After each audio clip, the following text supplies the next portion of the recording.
Welcome to a journey into the world of fantasy. This adventure into the Dungeon of Dread is a Dungeons & Dragons adventure. You will find a complete adventure between the covers of this book, with many possible courses of action. Some choices are simple. Some are sensible. Some are foolhardy. And some are dangerous. You must make all the decisions. Remember, your choice determines the outcome of your adventure. In this book, you play the part of a human fighter. As an adult, you stand 5'9" tall and weigh about 150 pounds. You are smart and have survived many adventures using little more than your wits. You are well schooled in the use of weapons and are a powerful opponent. You carry a sword and a dagger, and wear a long-sleeved green tunic over leather breeches. Fine leather boots guard your feet. A long green hunter's cloak protects you from the cold. You carry flasks of oil, a tinderbox, a length of rope, and other gear in a leather pouch tied to your belt, and food and water in a sack slung over your shoulder.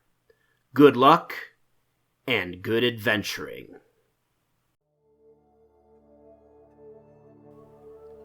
You have stopped for the night in a strange forest, tired after a long day's walk. The area seems eerie and strange. There is no moonlight, so the shadows are very black. The air is still and heavy. Even the usual night noises of small birds and animals are missing. Ordinarily, you would have pressed on through the dark woods to the nearest town, but this night you are too tired to take another step. Wrapping your cloak firmly around yourself, you lie down upon a soft bed of moss with your sword close at hand. You are soon fast asleep. You dream that summer breezes ruffle your clothes. A strong breeze tugs at your cloak. You slowly awaken. Breeze? There is no breeze. The night is calm. Your reflexes scream in alarm, and you awaken. Eyes snapping open, you see a 3-foot-tall halfling, probably a thief, quietly searching your clothes. In one smooth, swift movement, you jump to your feet and grab the unlucky halfling by the scruff of his neck. The halfling's eyes shine in the moonlight, and his fear is easy to see. "Well, halfling, can you give me one reason why I shouldn't feed you to the crows?" "Oh, please don't do that," whines the halfling. "I'm just a poor hungry halfling named Laris. I'm no danger to anyone. Why, I just now escaped a terrible fate. If you spare me and feed me, I'll tell you where to find all the treasure in the world." You hesitate, then lower him to the ground, saying, "I have no need for all the world's riches, but what you say sparks my interest. I will spare your life and feed you if your story interests me enough to pay for my lost sleep. But I warn you, if the tale does not, I will feed you to the crows." Carefully watching the halfling, you gather dry wood from beneath the trees to start a fire. Soon, you and the halfling share its welcome warmth. Its bright light holds back the shadows of the night. You brew mugs of strong tea as the halfling falls ravenously on a mutton leg and round of cheese. He eats as though it has been years since he last saw food. "Halfling, you spoke of treasure and adventure," you urge, trying not to show your curiosity. Laris wipes his mug with a grimy finger, searching for any sugar his tongue might have missed. All the while, his large brown eyes flicker about, calculating his chances for escape. He studies the strong grace of your movements, your mere bright shield glinting in the firelight, and your sword hanging within easy reach, its hilt polished with use. Wiping his mouth with the back of his hand, the halfling sighs and stares into the flickering fire. "Aye, 'tis true. 'Tis a marvelous tale, and truthful too, but there are hardly any who will believe it when I get back to my home." "Well, try me. I'm always ready for a good tale, and you still owe me for dinner and your life." "I'll tell you," says the halfling, fixing you with a shrewd look. "But you may wish you had never asked." Settling back against a tree stump, a faraway look comes into his eyes, and the halfling begins his tale. "I've lived around these parts all my life, and a right pleasant place it was until the magic user showed up. Kalman, he calls himself. No one knows who he is or where he came from. One day, he wasn't there. The next, he was. Things soon began to change for the worse. People grew poor and sickly. Crops withered, and livestock weakened and died. And throughout our troubles, the magic user grew rich and powerful. At last, people had their fill. Gathering their courage, they came upon Kalman in the middle of the night, burned his house down, and drove him from the town. He fled to these woods and claimed them as his own. We townsfolk stay far from the woods, but travelers who choose not to listen to our warnings enter the woods and are never seen again. I was always too smart for my own good," sighs the halfling. "One day, I decided I would learn the secret of the woods, the missing travelers, and perhaps figure out how to kill the wizard. If I could do that, I could return to the village as a rich hero. So one morning, without even a goodbye to me missus, I slipped into the woods. I explored every inch of the evil woods and found nothing. Finally, I came to a mountain just outside the forest. I was cold and tired, so I crawled up on a ledge of rock to rest. I was going to sit for a moment before I went home. I must have fallen asleep, for the next thing I knew I woke up to find Kalman standing over me. "So, you wanted to find me, halfling?" he said. "Well, now you have, and I wager you'll get more than you bargained for." With a wave of his hand, he put a spell on me so I couldn't move, and slung me over his shoulder like a trussed-up rabbit. Then we slipped through an opening in the side of the mountain. I cannot and will not tell you of all the frightening things I saw. I don't even want to think of them," shudders the halfling. "He carried me to the very center of the mountain, maybe the center of the world for all I know, and there I saw all the treasure in the world." "You wanted to rob me," said Kalman. "So look upon my treasure. You will always know just how much you have lost. Those who seek danger foolishly always find it. Those who know how to handle both danger and wealth are few and far between. You are lucky. I feel generous. I shall let you go and not even change you into a newt, as you deserve. When you return to your home, none will believe you. Your friends will think you have been drinking fermented corn juice in the woods, and have made this story up to cover your absence. They will laugh at you. Only you will know what you have beheld and lost. Now be gone." Black smoke came out of his fingertips. When it cleared, I found myself in these dark woods, alone and hungry. Loris stares into the fire for a long time without speaking. Finally, he rouses himself and says with a shaky laugh, "You can see now, I'm just a poor halfling, of no harm or help to anyone."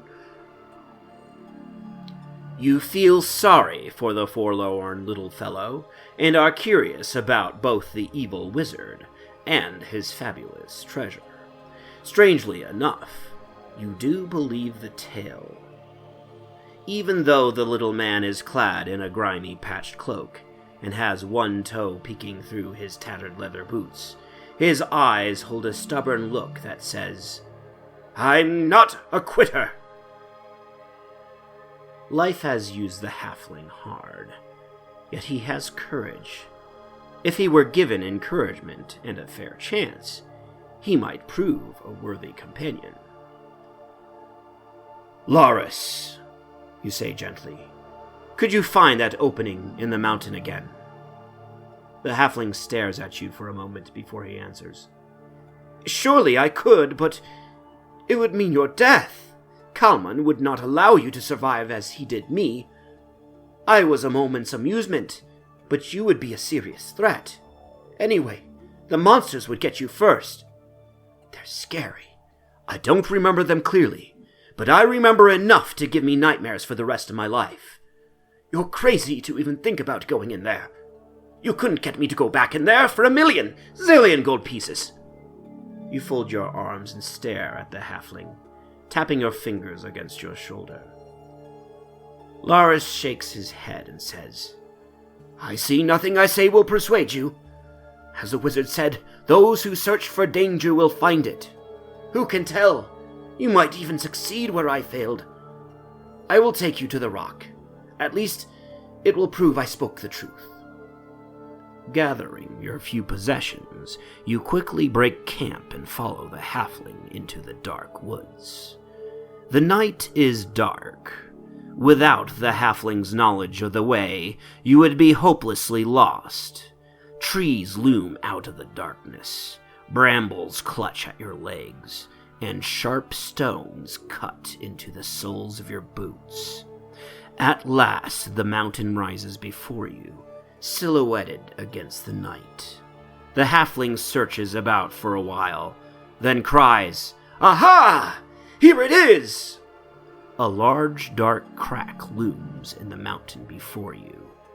You turn to the halfling, almost expecting him to have disappeared, but he has remained faithfully by your side, instead of scurrying off into the night as soon as you found the opening. "Halfling, what will happen to you if you return to your village?" you ask. Loris laughs a bitter laugh. "If I tell the truth, me missus will scold me. She's a hard woman. If I don't tell the truth, she'll still yell at me for disappearing, and not talk to me, although that might be a blessing. I will just go back to being little Loris, the baker's helper." "Loris," you say, "it took great heart and courage to try such a dangerous task. Would you consider joining me on a second adventure? Kalman will never expect you to return, and with your assistance we may defeat this evil wizard. If we succeed, you will return home a hero. Thereafter, you would be known as Loris the Brave." The halfling looks down at the ground, his shoulders sagging.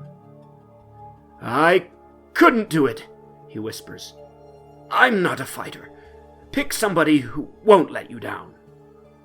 "I don't want someone else. I need you, and I want you. You can do it if you believe in yourself." After a long pause, the halfling looks up into your eyes and pulls at his beard. "Do you really need my help?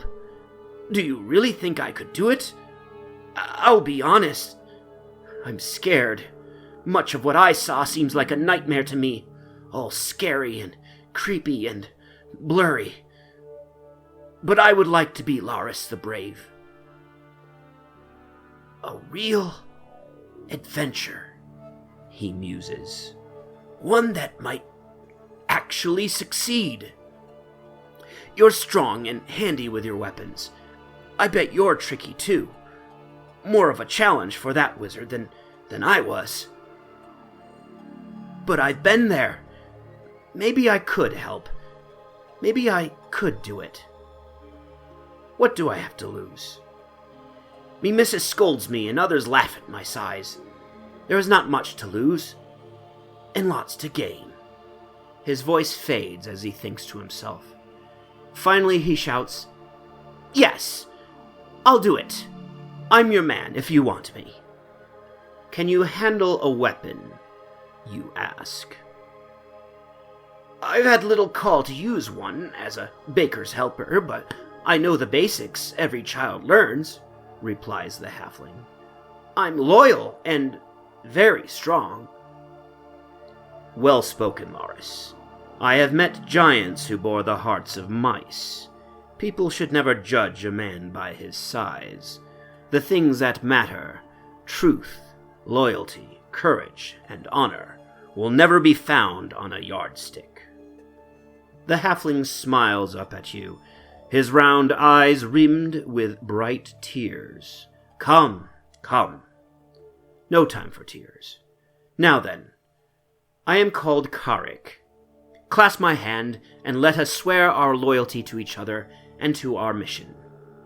The halfling slides his small leathery hand into yours, and you soon swear the oath. "Well," you say, "there's no reason to stay. Let the adventure begin." You look at the stars and breathe deeply of the clean, crisp air. Then, with your hand wrapped firmly around the hilt of your sword, you step into the opening. Inside, all is quiet. It appears a simple cave. Even though the halfling's tale sounded true, you question it just for a moment. As your eyes grow accustomed to the darkness, you see a skeleton leaning against the wall in one corner, staring at the opposite wall. A small shield lies at its side. With a little polishing, it might shine as brightly as your own. You pick the shield up and give it to Loris, also handing him your dagger. The halfling takes the weapon and shield, holding the dagger gingerly with his fingertips. "It's not going to bite you," you say. "Hold it firmly. Be ready. Don't strike until you're certain of your target, and once you begin, do not falter." "I'll try to do my best," Loris says, putting the dagger in his belt. "I'm scared, but I won't let you down." He begins polishing the shield. Your eyes follow the skeleton's gaze and see a message scrawled in red on the wall of the cave. "Watch the water that is not water, and beware the basilisk." The rest of the cave is empty, except for a pile of leaves and twigs in the west corner, and a hole in the wall under the passage. "Well, Loris, where do we go from here?" you ask. "I do not know," the halfling replies. "I do not remember any trails, just some of the things I saw."